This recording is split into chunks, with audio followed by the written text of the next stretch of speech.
It is with great appreciation I introduce the guest speaker, Carey Campbell, Director of Nursing, Southern Cross Healthcare.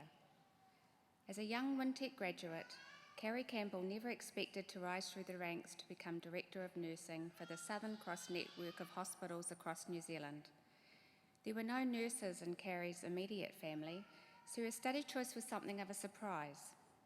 The daughter of the local baker, she grew up in Ngaruawahia, and so she chose to study nursing due to her innate sense of curiosity. And being at WINTEC meant she could still live at home and have access to her dad's world-famous in Ngaruawahia donuts and pies.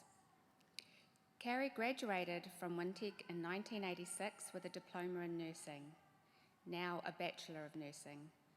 Prior to her current role, she was Clinical Nurse Director at Waikato Hospital.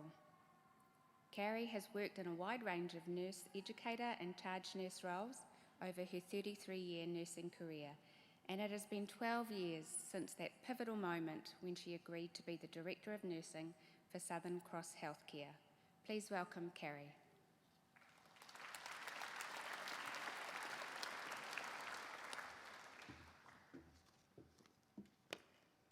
Thank you for the introduction. Distinguished guests,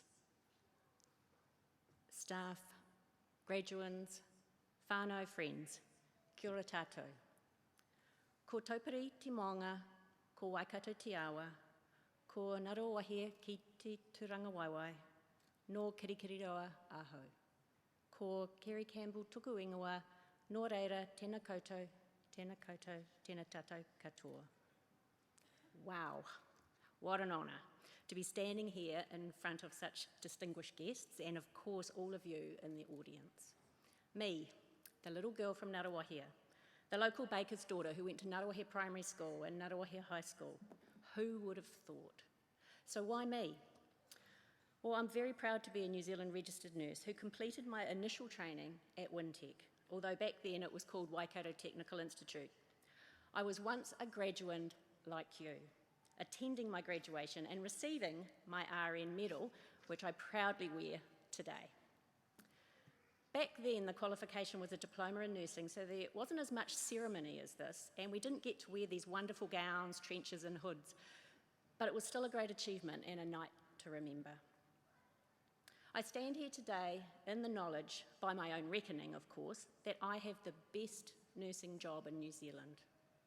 My role is the Director of Nursing for Southern Cross Healthcare, which has, as a major part of its business, 10 wholly owned and 5 joint venture partner hospitals across the country, from Invercargill through to Auckland. My role is broad and all-encompassing, with a number of key accountabilities, but in a nutshell, I lead our nursing workforce to be the best they can be.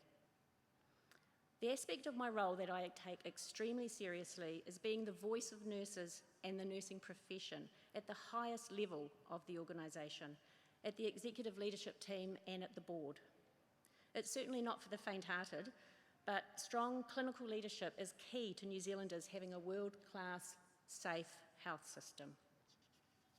Whilst that's my current role, I still vividly remember the day I became a registered nurse. It was hugely exciting when I opened the envelope. Yep, it came by snail mail back then. But I also had some degree of trepidation and concern. Would I be good enough? Could I do this? How am I ever going to know everything I need to? Maybe some of you are feeling this way now as you embark on your chosen career, whether that be nursing, midwifery, counselling, or occupational therapy. I'm here today to help you dispel any fears, to instil some faith in your own ability, and hopefully inspire you to be the best you can be. To do that in a short time frame, I decided to focus on some handy tips for you to consider, and I'll limit it to 5. 5 is a handful, and a handful is enough. In health, we get taught the 5 rights of medication administration and the 5 moments of hand hygiene. So 5 it is. I present these in no particular order. Tip number 1, say yes to opportunities. This may seem the exact opposite to those self-help books that focus on time management and how to cope with the busyness in all of our lives. Their mantra is usually to learn to say no. My advice is say yes to opportunities that come your way, and come they will. You are our future leaders. And so that you're ready to be the movers and the shakers, or to be the best clinician you can, or to move into leadership and management positions, broaden your skill set, deepen your knowledge, and widen your experience, please say yes. Tip number 2, it's about will, not skill. This was a strapline that we used during our recent rollout of an electronic patient record to our 15 hospitals. Some of our nurses weren't confident with their computer skills and doubted their ability in this area, even when we said, if you can book tickets online, do internet banking and use Facebook, you too can do this. They very soon found out that having a positive attitude, a willingness to learn and change, and the confidence to ask questions and take on the challenge with energy and a bit of humour, that was the key to true success. In your studies, you may have learned about mindsets. Carol Dweck, a professor of psychology at Stanford University, is known for her work on this. For decades, she studied why some people succeed and others, who were equally talented, did not. She discovered that people's mindsets play a crucial role in this process. Dweck talks about the fixed mindset and the growth mindset, and it really resonated with me as I read her research and thought about our experience. A person with a fixed mindset believes that skills are born. What you have now is what you've got forever, and you can't learn and grow. But the person with the growth mindset believes that skills are built. You can learn and you can grow. Henry Ford was, rightly or wrongly, attributed with saying, whether you think you can or you think you can't, you're right. Think about that. So please embrace your growth mindset and learn, learn, learn. Handy tip number 3. Have a strong patient focus. You may think this goes without saying, but as health professionals, we need to always put our patients, clients, customers, whatever term you use, at the centre of everything we do. Ask yourself, does this help our patients improve their care, optimise their health outcomes? If not, why are we doing it? Putting the patient at the centre helps keep us focused and leads me straight into tip number 4. If you're ever doubting yourself, ask, am I doing the right thing for the right reason? You will have doubts. You will have different options or paths to choose from. It's not always easy.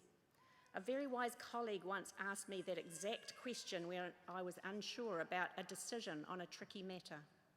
Are you doing the right thing for the right reason? Knowing I could say yes to both of those really helped. And it is now a mantra or rule of thumb that I use during decision making. And after all this seriousness, my last tip for you today, tip number 5, have fun. Health is a serious business, but for sure. But during all of the sadness, the grief, the challenges, there is also happiness, relief, and wonderful strong friendships are forged. Please have fun. Have fun with your colleagues and with your patients. A friendly smile, a well-timed joke, an appropriate laugh goes a long way and supports that old adage, laughter is the best medicine. So on that note, I'd like to finish off with a poem. Well, it's a parody of a Dr. Seuss poem that I wrote during our electronic patient record rollout to demonstrate the importance of the growth mindset in all that we do. And also how fantastically that our nurses managed this large-scale practice change. Whilst the poem is about taking on and learning new technology, you can use the same concept for any aspect of your career growth and development. So here goes. I am Fee. Fee is me. I do not like technology. Would you try it just for me? No, I would not. Let me be. You can use it here or there. I don't want it anywhere. Come on, Fee, humour me, you can do it, you will see. We have training, it's for free, and we'll pay your salary. We'll be with you all the way, with every patient, every day. Everywhere I look, I see that project team is hounding me, and so that I don't look too dumb, training session, here I come. I'll join in, I'll play their game. I'll have to get a username, and I'll need a strong password that's memorable and not absurd. I see it's not so bad. It's here to stay, it's not a fad. From me, the training gets a tick, because I improved with every click. My resolve is getting less. Should I tell, should I confess that what I've learned is really brill? The key to this is will, not skill. I am Fee. Fee is me. I just love technology. It's part of work. It's not a chore. My request is give me more. So don't be scared. You know what's true? If I can do it, so can you. Kia ora, ngā mihi o te whakarongo. Thank you for listening. Kia kaha, kia maia, kia mawananui. Thank you.